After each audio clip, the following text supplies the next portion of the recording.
রাজধানীর মিরপুরে ১০৭ বছরের পুরনো ঐতিহ্যবাহী গাবতলী খেলার মাঠ দখলমুক্ত করার ঘোষণা দিয়েছেন যুব ও ক্রীড়া প্রতিমন্ত্রী আমিনুল হক।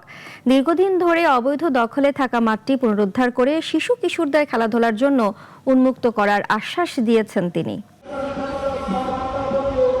মিরপুর মাজার রোড সংলগ্ন গাবতলী খেলার মাঠ একসময় যেখানে ফুটবল ঘিরে জমতো প্রাণের উচ্ছ্বাস, এখন তার বড় একটি অংশ দখল হয়ে গেছে অবৈধ স্থাপনায়।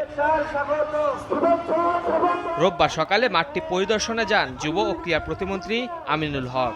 পরিদর্শন শেষে তিনি ঘোষণা দেন, অবৈধ দখল উচ্ছেদ করে মাঠটি ফিরিয়ে দেওয়া হবে খেলাধুলার জন্য। খেলার মাঠ যদি কোনো দখলদারের আওতায় থাকে সেখান থেকে দখল মুক্ত করার জন্য আমাদের ইতিমধ্যে আমরা সিদ্ধান্ত নিয়েছি। পাশাপাশি আমাদের এই মাঠগুলো যাতে আমরা খেলার উপযোগী করে প্রত্যেকটি এলাকার জনসাধারণ এবং আমাদের ভবিষ্যৎ প্রজন্ম তরুণদের জন্য যাতে খেলার মাঠ উপযোগী করে দিতে পারি সেই বিষয়েও আমাদের ইতিমধ্যে সিদ্ধান্ত হয়েছে। এ সময় ঢাকা উত্তর সিটি কর্পোরেশনের প্রশাসক শফিকুল ইসলাম খান জানান, অবৈধ দখলদারদের বিরুদ্ধে ব্যবস্থা নেবে তারা।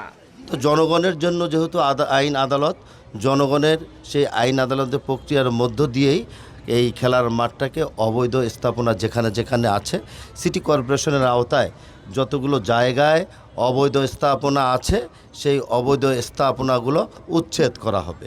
স্থানীয়রা জানান, প্রায় ১ শতাব্দী আগে মুন্সি লাল মিয়া এই মাঠটি শিক্ষা প্রতিষ্ঠানের নামে ওয়াকফ করেন, কিন্তু সময়ের সাথে সাথে রাজনৈতিক প্রভাব ও অব্যবস্থাপনায় মাঠটি হারাতে বসেছে তার আসল রূপ। তাদের প্রত্যাশা, দ্রুত সময়ের মধ্যে সব অবৈধ দখল উচ্ছেদ করে গাবতলী খেলার মাঠটি আবারও ফিরে পাবে তার পুরনো প্রাণচাঞ্চল্য।